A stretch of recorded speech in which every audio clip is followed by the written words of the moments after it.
After you hit that buy button, your brokerage account locks forever. No more trading, no more second guessing. That one choice has to fund your dreams, your retirement, your legacy. The pressure of that decision is overwhelming, isn't it? It forces you to look past the monthly hype and find something truly permanent. Most people would panic. They'd choose the S&P 500 and hope for the best. But what if I told you there was a single specific ETF, one you've probably overlooked, that is engineered for exactly this scenario?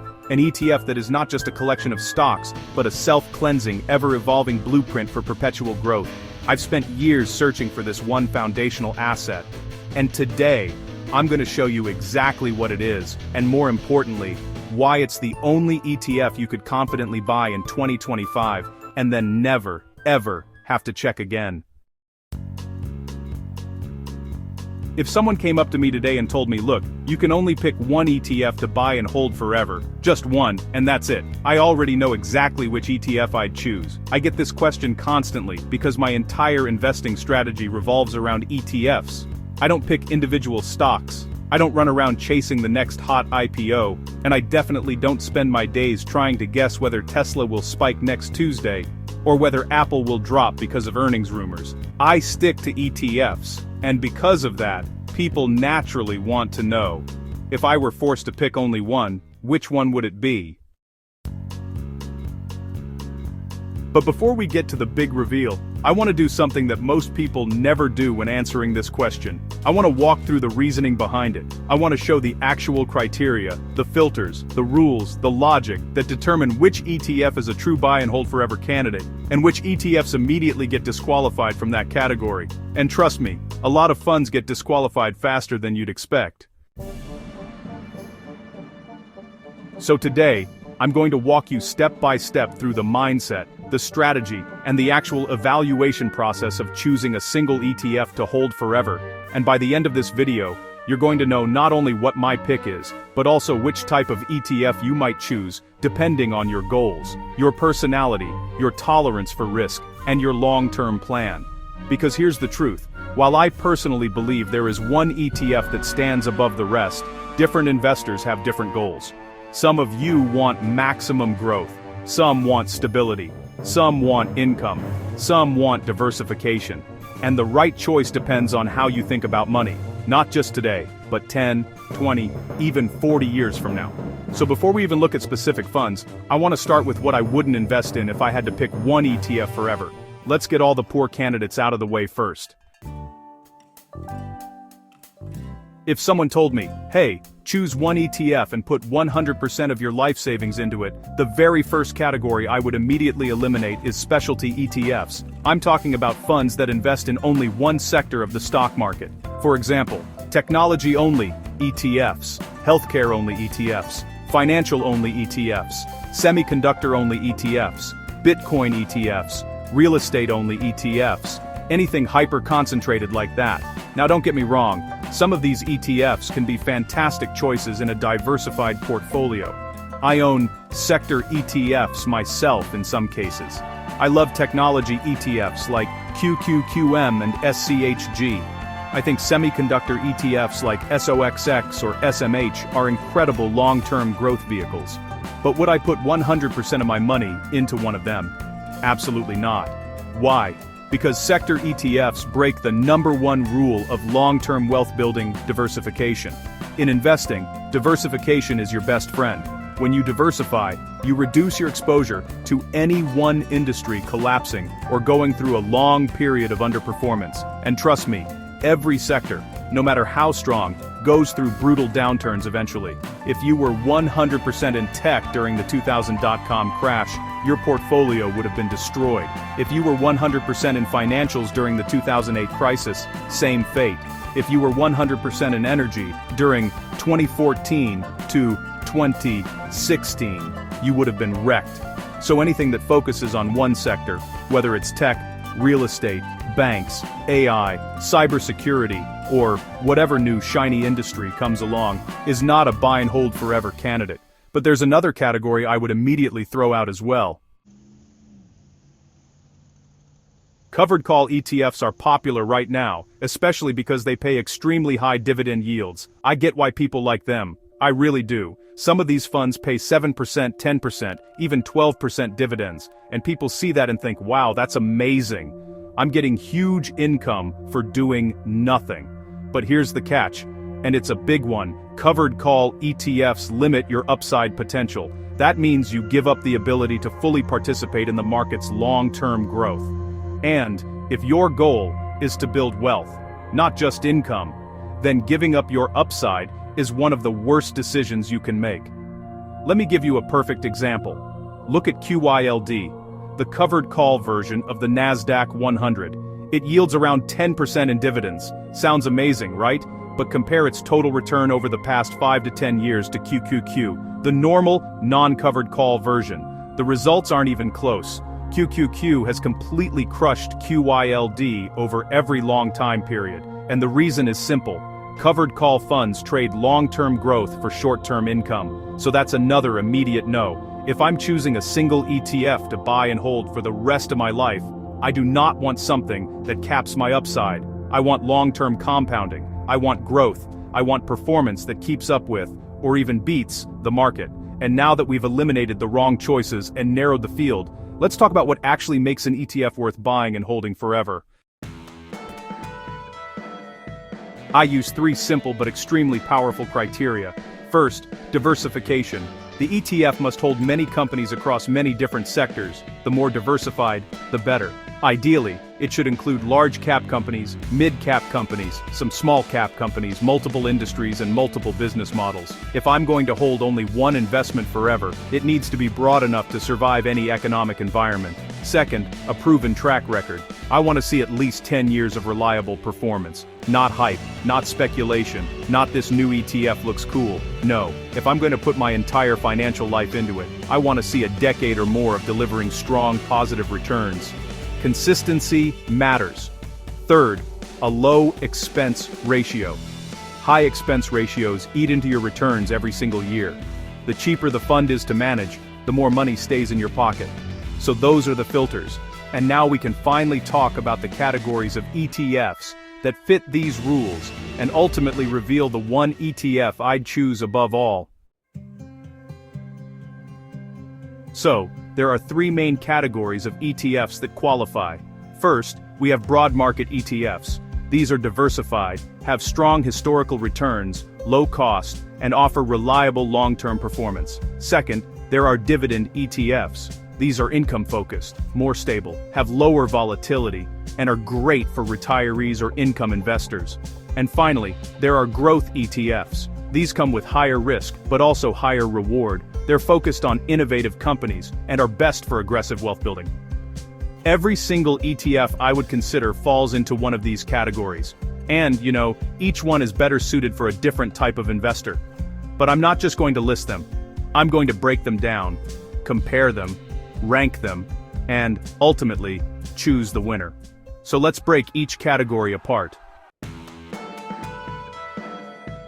These are honestly the kings of diversification. They give you exposure to hundreds or even thousands of companies across multiple industries. They're the simplest, most reliable, and most beginner-friendly type of ETF you can own. Now, there are 3 standout options in this category.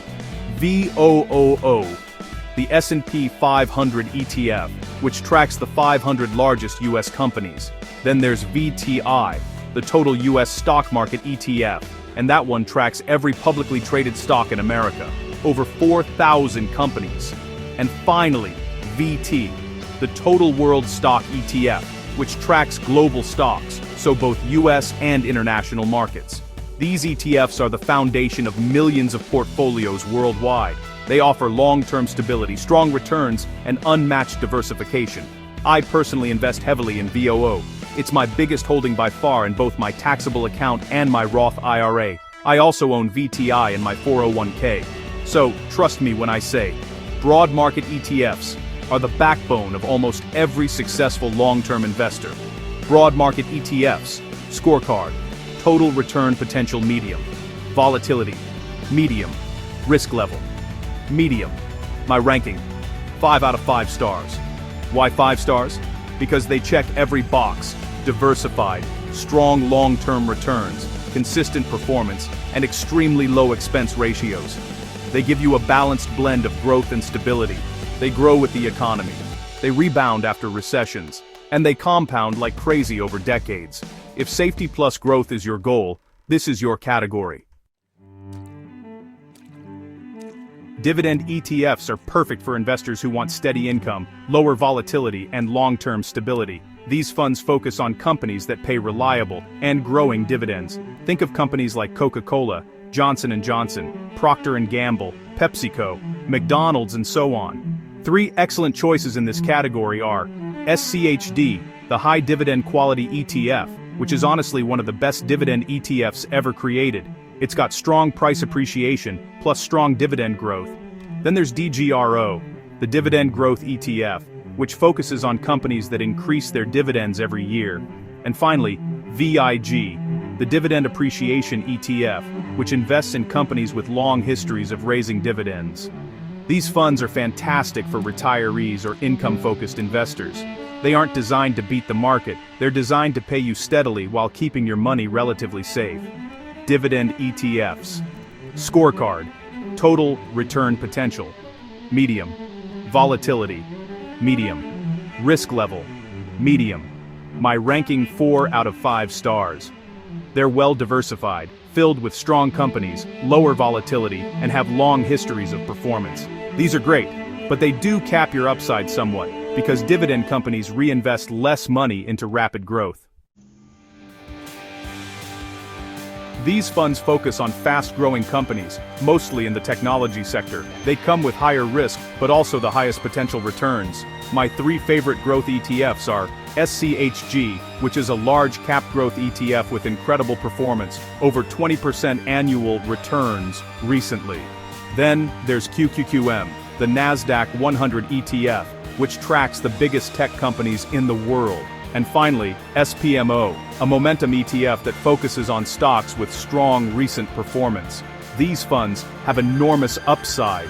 They include the most innovative and fastest-moving companies in the world: Apple, Microsoft, Nvidia, Meta, Tesla, Amazon, and more.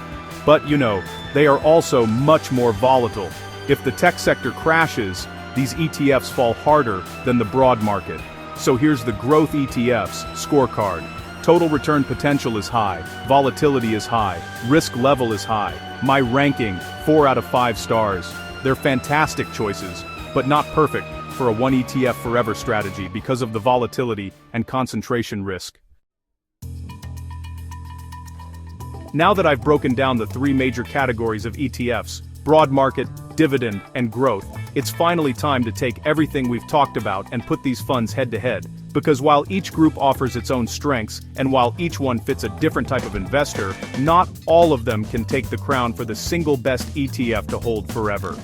Before I reveal the actual final pick, I want to walk you through what happens when you compare these funds directly. Instead of giving you a simple "here's my favorite," I want you to understand why that ETF wins. Because once you understand the reasoning, you'll never need someone else to pick ETFs for you again. You'll know how to evaluate them yourself.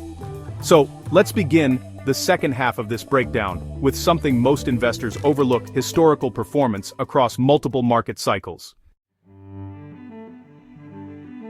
If you hold only one ETF forever, your investment must be able to survive and thrive across all types of market environments. Not just the good times, not just bull markets, not just the years where tech stocks explode, but also the recessions, crashes, inflation periods, wars, rate hikes, and all the chaos the economy throws at us. So I looked back at how each category performs across different market cycles. Here's what I found. During booming growth periods, growth ETFs dominate. They soar. They outperform the broad market by huge margins. During recessions, dividend ETFs tend to hold up better. Broad market ETFs fall, but not as dramatically. Growth ETFs often drop the hardest. During recoveries, broad market ETFs recover quickly. Growth ETFs launch upward like rockets. Dividend ETFs recover steadily, but slower. So what does this tell us? It tells us that no single category of ETF wins in every environment, which is exactly why choosing a single ETF forever is such a difficult challenge. Growth ETFs give you the biggest returns until they don't. Dividend ETFs give you stability, but you sacrifice long-term growth. Broad market ETFs give you balance, but not necessarily the highest highs. So to pick the true winner, we need to compare them in a more structured way. I use 4 phases to compare ETFs. First, total long-term returns. Second, volatility and drawdowns. Third, diversification strength. And fourth, future-proofing and relevancy. Let's break each of these down. If you invest in only one ETF forever, you want something that grows your wealth in a predictable, compounding way, and for that reason, we need to look at historical returns in 10-year, 15-year, and 20-year windows. Here's how the categories stack up. Growth ETFs have the highest long-term returns. SCHG and QQQM have been absolute monsters over the past decade, but they're concentrated in tech-heavy stocks. Broad market ETFs have very strong returns, often beating dividend ETFs. They're more stable than growth, with fewer extreme drops. Dividend ETFs are good, but typically the lowest among the 3 categories, though dividend reinvestment does boost their performance. So if this were based on returns alone, growth ETFs would win. But remember, we're not asking which ETF earns the most in a perfect world. We're asking which ETF can be held forever, through good times and bad, without catastrophic losses. So we move to phase 2. Volatility matters, drawdowns matter, because if you only have one ETF, you cannot afford a fund that collapses 50% whenever tech sneezes. Here's the reality. Growth ETFs have the highest volatility, the biggest drawdowns, and honestly, the biggest emotional roller coaster. Not ideal for a single ETF strategy. Dividend ETFs have the lowest volatility, the smallest drawdowns, and provide more predictable income. They're extremely resilient during downturns. Broad market ETFs have moderate volatility, moderate drawdowns, and pretty consistent recoveries. They offer a strong balance between stability and performance. When you only get one ETF, you need something that can take punches. And broad market ETFs handle recessions dramatically better than tech-heavy growth ETFs. So phase 2 eliminates growth ETFs for this specific goal. Diversification isn't just about owning a lot of companies, it's about owning a wide range of industries, sectors, and business models. Let's see how each category performs. Dividend ETFs are moderately diversified, but they're overweight on consumer staples, industrials, and financials, and underweight on tech. Growth ETFs are concentrated in technology and underweight on defensive sectors. Broad market ETFs, though, are the most diversified of all categories. They cover every sector, every major industry, and thousands of companies, balanced across economic cycles. This phase is really the knockout punch. If you must choose one ETF forever, it must be diversified. The world changes fast. We need an ETF that will stay relevant for decades. Dividend funds? They're great now, but may underperform innovation-driven cycles. Growth funds? They're powerful, but potentially risky if tech faces regulatory pressure or era shifts. Broad market funds. Always relevant, always adaptive, always self-correcting. Why? Because they don't pick winners. They simply follow the market, and the market evolves automatically. If a company collapses, it gets removed. If a new company becomes dominant, it gets added. The ETF updates itself like a living portfolio, and that's the key. It self-upgrades forever. After analyzing every category, narrowing down the winners, and eliminating funds that fail any of the long-term criteria, we are left with 3 finalists. First, VOO, the S&P 500 ETF. Modern, reliable, powerful, and focused on the strongest U.S. companies. Second, VTI, the total U.S. stock market ETF, which is broader than VOO, includes small and mid-cap companies, and offers extreme diversification. Third, VT, the total world stock ETF, which brings global diversification, covering U.S., international, and emerging markets. All 3 of these can realistically be the one ETF to buy and hold forever. But only one can be the number 1 pick. So let's compare them directly. Okay, so let's break this down. VOO has the highest long-term returns among the 3, holds the strongest companies in the world, has low volatility, extremely low cost, and honestly, it's the perfect balance of growth and stability. But there's a catch. It doesn't include small-cap stocks and only focuses on the US. Now, VTI covers the entire US market, so it's more diversified than VOO. Plus, that small cap exposure can really boost growth potential. The downside, it's slightly more volatile. And, while it sometimes outperforms VOO, historically the returns are only a little higher, or sometimes even lower. Then there's VT. This is, hands down, the most diversified ETF on Earth. It includes the whole world and really minimizes single country risk. But international stocks often underperform, so VT has lower long-term returns, a higher expense ratio, and is more volatile than VOO. Now here's something interesting. While VT is the most diversified, it's also the weakest performer. And VTI, while incredibly broad, has historically only performed a little better, or sometimes a little worse, than VOO.